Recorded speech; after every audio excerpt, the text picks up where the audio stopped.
Se sua operação de saúde depende do digital, saiba que o ransomware não é uma falha de segurança, é um evento de insolvência que pode corroer seu valuation em milissegundos e a sua reputação junto. Olá e sejam muito bem-vindos ao Blueprint of Mastery, nossa série Insights.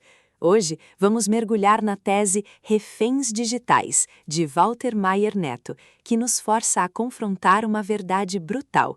A cibersegurança, especialmente na saúde, transcendeu o perímetro da TI. Agora, ela é uma questão de governança, liquidez e, para os conselhos, uma dor fiduciária inescapável.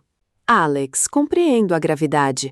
Os custos médios de violação de dados são alarmantes, sim, quase 12 milhões de reais no setor de saúde brasileiro em 2025.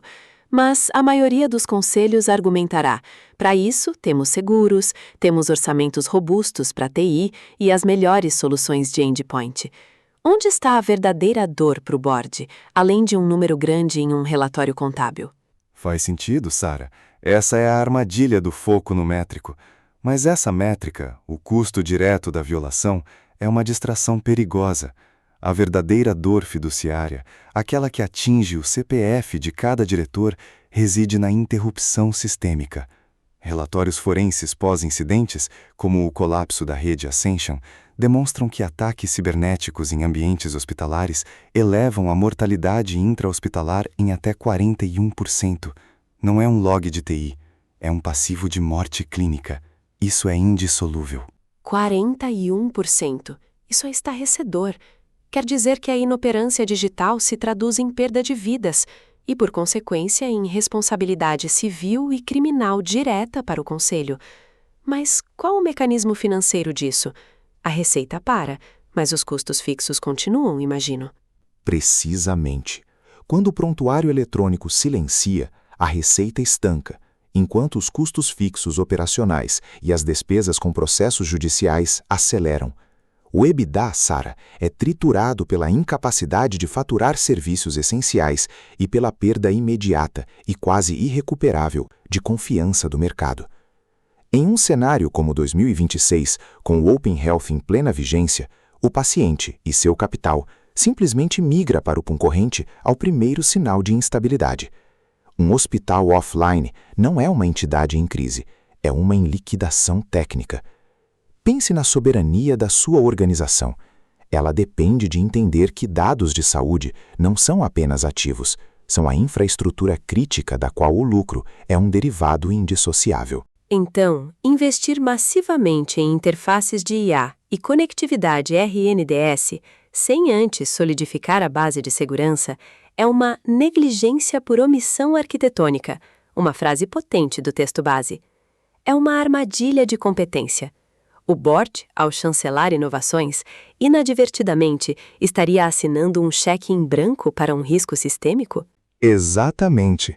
Conselheiros que aprovam esses investimentos sem a devida segregação de funções, sem isolamento de rede para os sistemas críticos, estão de fato chancelando essa fragilidade sistêmica. O regulador, Sara, não aceita mais a desculpa da caixa preta tecnológica. Se o sistema cai e o cuidado ao paciente para, o Conselho é o primeiro intimado a explicar por que permitiu que o lastro operacional da companhia ficasse refém de um único ponto de falha. É o CPF na reta de verdade.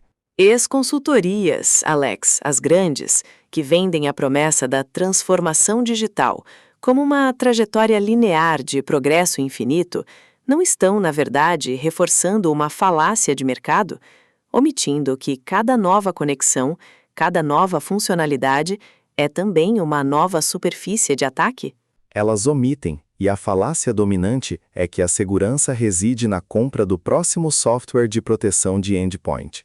Isso é o equivalente a colocar uma porta blindada em uma casa com paredes de papelão. A segurança real, Sara, não é um produto a ser comprado, mas uma arquitetura a ser construída, testada e mantida. O mercado imaturo persegue a disrupção a qualquer custo, enquanto o líder soberano deve perseguir a integridade da fuselagem digital acima de tudo. Entendo, mas e a famosa tese de backups e nuvem? Ela não garante a continuidade mesmo em um ataque de ransomware? É o que nos dizem, afinal. Na economia macabra do cibercrime atual, essa tese é no mínimo ingênua. Os ataques de tripla extorsão, criptografia, vazamento de dados e assédio direto a pacientes tornam o backup inútil para proteger o valuation e, crucialmente, a reputação. A soberania da marca é pulverizada quando o criminoso contata, por exemplo, o paciente oncológico diretamente para informar que seu diagnóstico está à venda na Dark Web.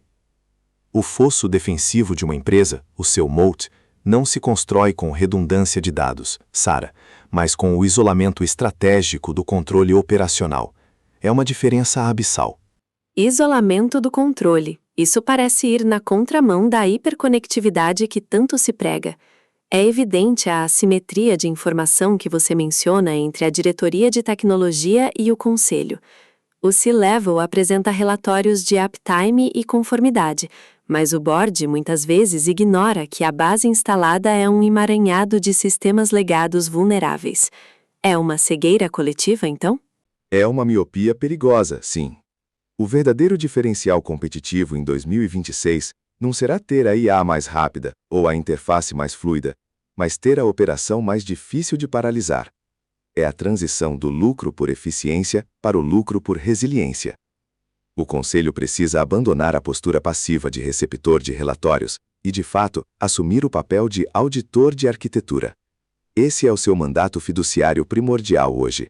Chega de eufemismos. O Conselho, a partir de hoje, precisa armar-se com perguntas que separam o joio do trigo. Meu teste do ácido para qualquer board seria este. Primeiro, exijam um relatório auditável que demonstre como sua operação, especialmente o hospitalar, mantém o cuidado ao paciente por 72 horas em um apagão digital completo, sem rede externa, sem nuvem, sem RNDS. Se a resposta depender de um acesso remoto ou servidor na nuvem, compreendam, o plano é uma falácia. Segundo, peçam o mapa de segregação de funções da rede.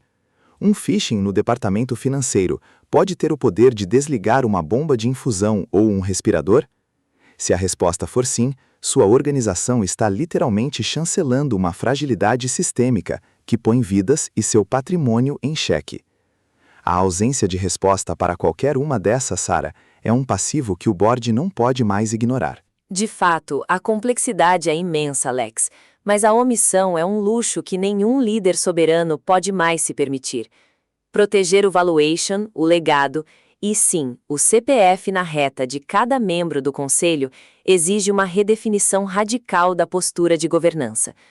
Como bem pontua Walter Maier Neto em sua tese Reféns Digitais, a soberania digital é, em última instância, a fundação da nossa soberania pessoal. A planta baixa deste episódio e o acervo completo de Walter Maier Neto estão no nosso Executive Office. Acesse office.blueprintofmastery.com.br. Sua vantagem competitiva começa aqui. Clique em seguir e ative as notificações para os próximos módulos.